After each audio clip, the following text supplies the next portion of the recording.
اعوذ باللہ من الشیطان الرجیم بسم اللہ الرحمن الرحیم رب اشرح لی صدری ویسر لی امری واحلل عقدۃ من لسانی یفقہوا قولی ربی زدنی علما ربی زدنی علما ربی زدنی علما۔ سورہ بقرہ کا مطالعہ ہم کر رہے ہیں، رکوع نمبر 38 پڑھ رہے ہیں ہم۔ اس میں ہم نے سود کے متعلق کل ڈسکس کیا تھا اپنے پچھلی ویڈیو میں، اسی کو ہم کنٹینیو کریں گے۔ کل کی آیت میں ہم نے یہ پڑھا تھا کہ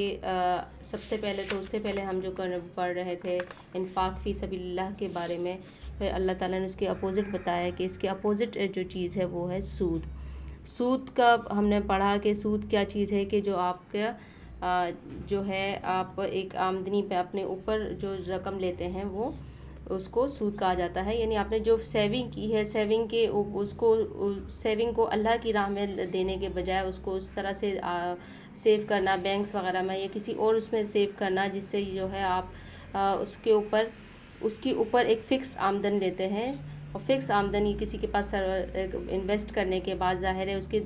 رسک کے چانسز زیادہ ہوتے ہیں۔ رسک میں یہ ہوتا ہے کہ اس میں لاس بھی ہو سکتا ہے، تو لاس ہونے کی صورت میں ظاہر ہے ہم ایک فکس اماؤنٹ اس پہ منافع نہیں لے سکتے، تو یہ ایک سود کی شکل ہوتی ہے کہ جس کے اوپر ہم ایک فکس اماؤنٹ لیتے ہیں۔ اب اس کو جو ہے اللہ تعالیٰ نے منع کیا ہے، اور اس کو جو ہے ایک معاشرے کے لیے اس کو بہت ہی خطرناک قرار دیا گیا ہے،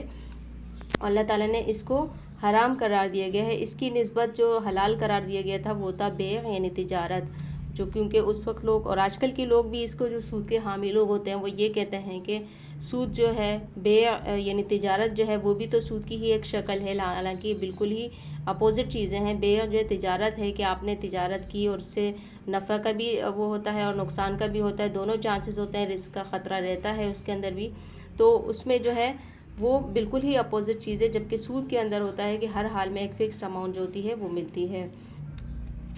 اب آگے اس میں جو ہے اللہ تعالیٰ نے یہ فرمایا تھا کہ سود جو ہے جو بھی سودی کام کرتا ہے اس کی حالت بالکل ایک پاگل جیسی ہو جاتی ہے۔ جو پاگل جو ہوتا ہے دیوانہ ہوتا ہے، اس کو نہیں جو ہے اپنے دیوانہ وار سود میں کمانے کے چکر میں اور اس کے غلط اثرات کی وجہ سے جو ہے وہ اس کی مجنون والی حالت ہو جاتی ہے۔ یہ ہم دیکھ سکتے ہیں اسٹاک ایکسچینج وغیرہ میں جو حالت ہوتی ہے لوگوں کی، جو سودی کام کرتے ہیں یا جو سودی کام کرنے والے ان کی حالت ہم دیکھ سکتے ہیں کہ وہ کس طرح سے جکڑ جاتے ہیں، اور ان کی معاشرتی اور ان کا معاشی اور ان کا گھریلو سارا نظام کس طرح سے خراب ہو جاتا ہے۔ اگلی آیت میں ہم اس میں پڑھیں گے، اللہ فرما رہا ہے یمحق اللہ الربا ویربی الصدقات، اللہ سود کا مٹھ مار دیتا ہے اور صدقات کو نشوونما دیتا ہے۔ اب اللہ تعالیٰ کیا فرما رہے ہیں کہ اللہ تعالیٰ جو صدقات ہیں اس کو نشوونما دے رہے ہیں، یعنی پال رہے ہیں صدقات کو، اور سود جو ہے اس کو ختم کر دیتے ہیں، اس کی ڈاؤن وہ جاتا ہے، جبکہ صدقات جو ہوتے ہیں وہ اوپر سے اوپر کی طرف جاتے ہیں۔ وہ اس کی جو ہے اگر ہم اس کو اخلاقی اور روحانی حیثیت سے دیکھیں تو یہ بات بالکل واضح ہو جاتی ہے کہ سود دراصل خود غرضی، بخل، تنگ دلی اور سنگ دلی جیسی صفات کا نتیجہ ہوتا ہے، اور انہی صفات کو جو ہے انسان میں نشوونما بھی دے رہا ہوتا ہے۔ اس کے برعکس جو صدقات ہوتے ہیں وہ کس چیز کا نتیجہ ہوتے ہیں کہ فیاضی ہوتی ہے ہمارے اندر، ہمدردی، فراخ دلی، عالی ظرفی جیسی صفات کا، اور صدقات پر عمل کرتے رہنے سے یہی صفات انسان کے اندر پرورش پاتی ہیں۔ اب کون ہے جو عقل رکھنے والا ہو وہ کہے کہ یہ اخلاقی صفات کے ان دونوں مجموعوں میں سے جو پہلا مجموعہ ہے جو وہ بدترین ہے، جو سود کے نتیجے میں آ رہا ہے، اور دوسرا جو ہے وہ بہترین ہے، کون ہے جو اس چیز کو نہیں مانتا ہوگا؟ اللہ تعالیٰ جو ہے سود کو ختم کرتا ہے، اس میں برکت ختم ہو جاتی ہے، جبکہ صدقات کو نشوونما دیتا ہے۔ آگے اللہ فرما رہا ہے واللہ لا یحب کل کفار اثیم، اللہ تعالیٰ واللہ اور اللہ تعالیٰ کسی ناشکر بدعمل انسان کو پسند نہیں کرتا۔ ظاہر ہے کہ سود پر روپیہ وہی شخص چلا سکتا ہے جس کو دولت کی تقسیم میں اس کی حقیقی ضرورت سے زیادہ حصہ ملا ہو۔ ضرورت سے زیادہ حصہ جو ایک شخص کو ملتا ہے قرآن کے پوائنٹ آف ویو سے دراصل اللہ کا فضل ہے، اور اللہ کے فضل کا صحیح شکریہ یہ ہے کہ جس طرح اللہ نے اپنے بندے پر فضل فرمایا ہے اسی طرح بندے بھی اللہ کے دوسرے بندوں پر فضل کریں۔ اگر وہ ایسا نہیں کرتے بلکہ اس کے برعکس اللہ کے فضل کو اس غرض کے لیے استعمال کرتے ہیں کہ جو بندے دولت کی تقسیم میں اپنی ضرورت سے کم حصہ پا رہے ہیں ان کے کم حصے میں یعنی قلیل حصے میں سے بھی وہ اپنی دولت کے زور پر ایک ایک جز اپنی طرف کھینچ لے تو حقیقت میں وہ ناشکرہ بھی ہے، وہ ظالم بھی ہے، جفاکار اور بدعمل بھی ہے۔ تو اللہ تعالیٰ ایسے ناشکر انسان کو پسند نہیں فرماتا۔ اللہ تعالیٰ آگے فرما رہے ہیں ان الذین آمنوا وعملوا الصالحات واقاموا الصلاة وآتوا الزکاة لہم اجرہم عند ربہم ان الذین بے شک وہ لوگ آمنوا جو ایمان لے آئیں، وعملوا الصالحات اور نیک عمل کریں، واقاموا الصلاة اور نماز قائم کریں، وآتوا الزکاة اور زکوٰۃ دیں، لہم اجرہم تو ان کے لیے اجر ہے، عند ربہم ان کے رب کے پاس، ولا خوف اور ان پر کوئی خوف نہیں ہوگا، علیہم ان پر، ولا ہم یحزنون اور کسی قسم کا رنج اور خوف نہیں ہوگا ان پر، نہ وہ ان پہ کوئی رنج ہوگا نہ کوئی خوف ہوگا۔ اب یہاں پہ اللہ تعالیٰ اس رکوع میں بار بار دو قسم کے کرداروں کو بالمقابل پیش کر رہا ہے۔ ایک کردار جو ہے خود غرض ہے، بندے کا پرست ہے، وہ اس قسم کا انسان ہے جو اللہ تعالیٰ اور ان کے بندوں دونوں کے حقوق سے بے پرواہ ہو کر روپیہ گننے اور گن گن کر سنبھالنے اور ہفتوں اور مہینوں کے حساب سے اس کو بڑھانے اور اس کی بڑھوتری کا حساب لگانے میں مصروف ہو۔ دوسرا کردار وہ ہے جو کہ خدا پرست ہے، اللہ کو ماننے والا ہے، فیاض ہے، ہمدرد انسان کا کردار ہے۔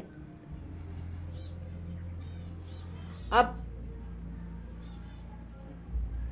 دوسرا کردار جو ہے وہ اللہ اور اللہ کے بندوں دونوں کے حقوق کا خیال رکھتا ہے،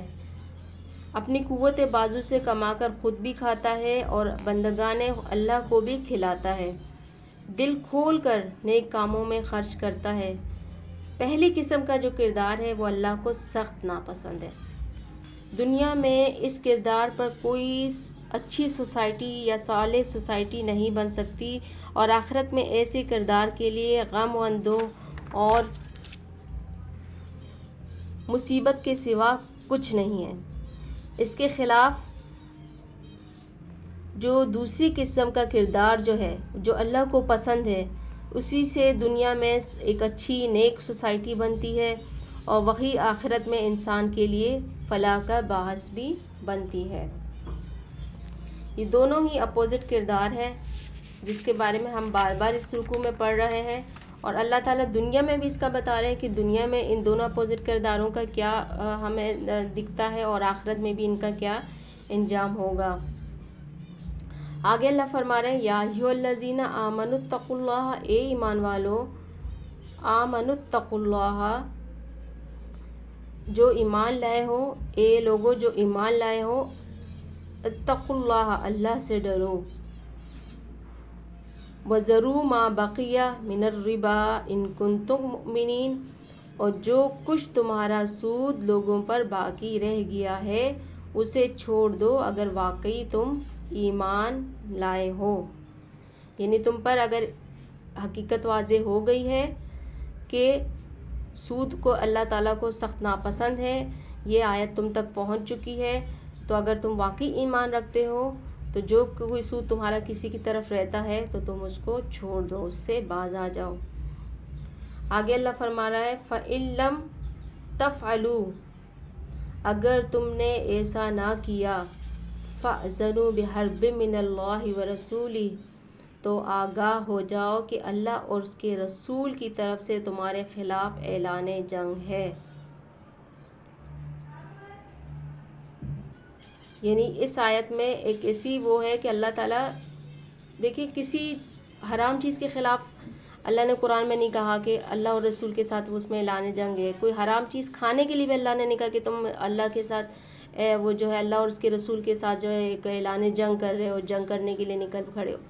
اللہ تعالیٰ صرف سود کے لیے فرما رہے ہیں کہ اگر تم باز نہیں آؤ گے سود لینے سے، سودی کام کرنے سے، سود خوری سے، تو تم جان رکھو کہ اللہ اور رسول کی طرف سے تمہارے خلاف اعلان جنگ ہے۔ یہ تم نہیں اعلان جنگ کر رہے، کون اعلان جنگ کر رہا ہے؟ اللہ اور اس کا رسول۔ دنیا کی سب سے بڑی power, super power, supreme power جو آپ کہہ سکتے ہیں، وہ اگر کسی بندے کے خلاف اعلان جنگ کر لیں تو پھر کون بچا سکتا ہے؟ کون بچانے والا ہے جو آ کے بچائے گا؟ پھر اللہ آگے فرماتے ہیں وَإِن تُبْتُمْ، اور اب بھی توبہ کرو، یعنی سود کو چھوڑ دو۔ توبہ کرنے سے کیا مراد ہے کہ تم نے سمجھ لیا توبہ کی کیا درجات ہیں، کہ کسی چیز کی غلطی کا احساس ہو جائے، احساس ہونے کے بعد آپ اللہ سے اس کی معافی مانگیں، معافی مانگنے کے بعد اس کام کو دوبارہ نہ کریں، یہ ہوتی ہے اصل توبہ۔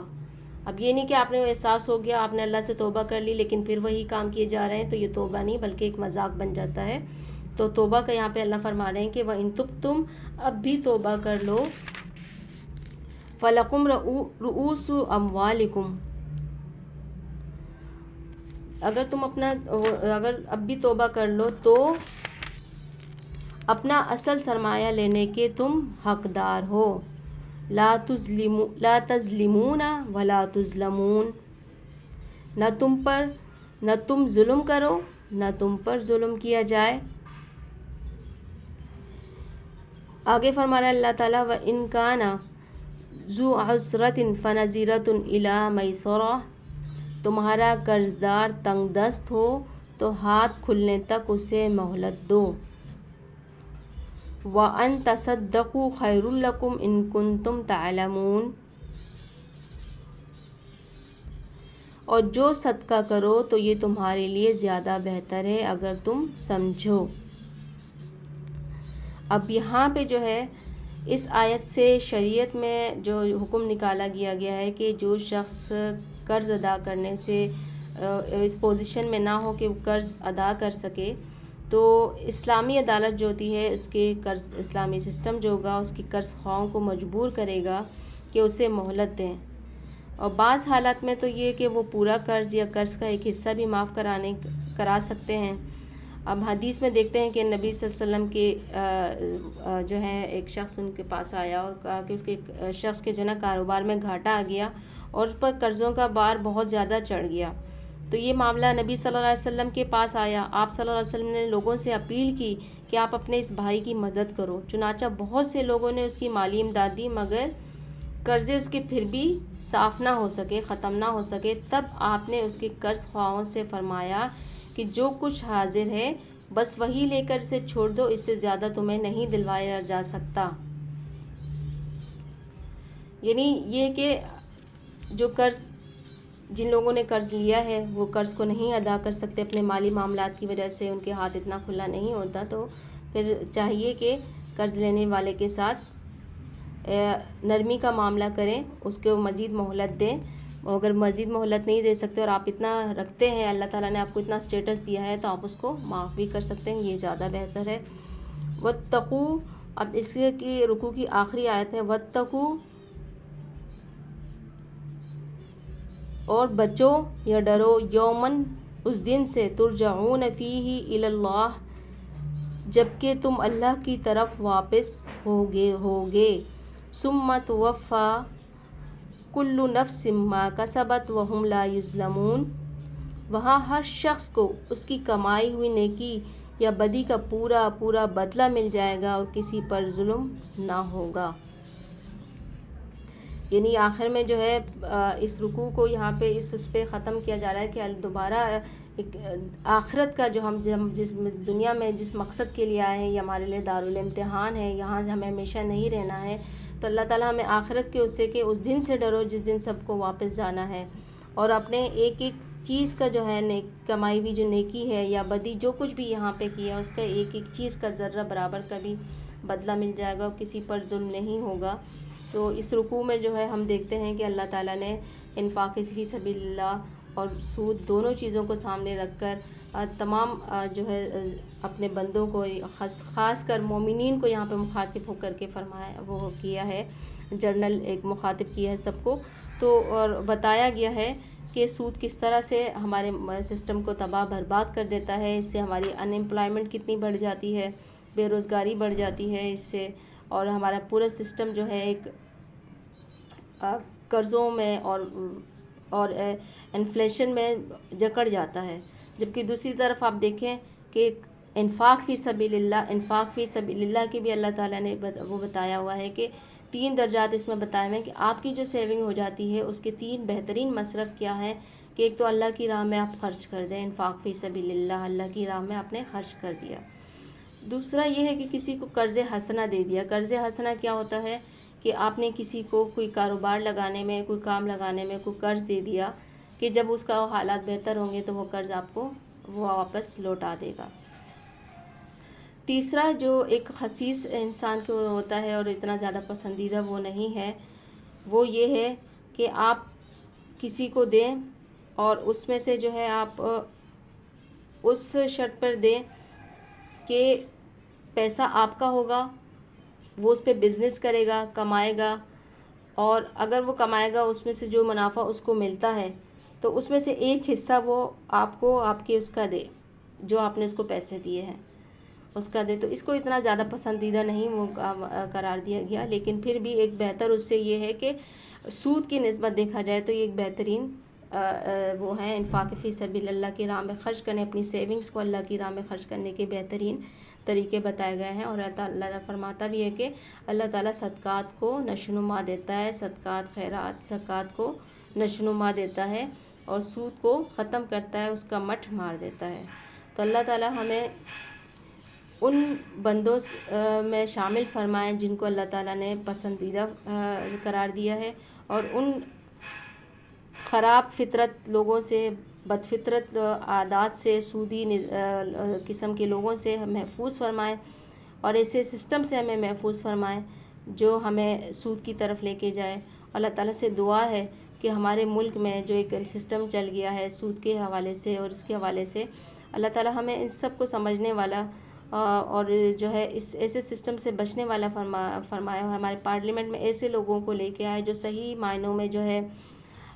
قرآن پر عمل کرنے والے ہوں, قرآنی قوانین کو نافذ کرنے والے ہوں, جس سے آپ دیکھیں کہ ہمارے جو ارد گرد کا آپ دیکھ رہے ہیں جو جتنی بھی تباہی یا تنزلی کا ہمارا معاشرہ شکار ہو رہا ہے, ہمارا سسٹم شکار ہو رہا ہے, ہماری معیشت شکار ہو رہی ہے, تو اس کی وجہ صرف اور صرف قرآن سے دوری اور اس کی تعلیمات سے دوری ہے. تو اللہ تعالیٰ ہمیں قرآن کی تعلیمات پر عمل کرنے والا بنائے, ہمیں حامل قرآن اور عامل قرآن بنائے. وآخر دعوانا الحمد للہ رب العالمین.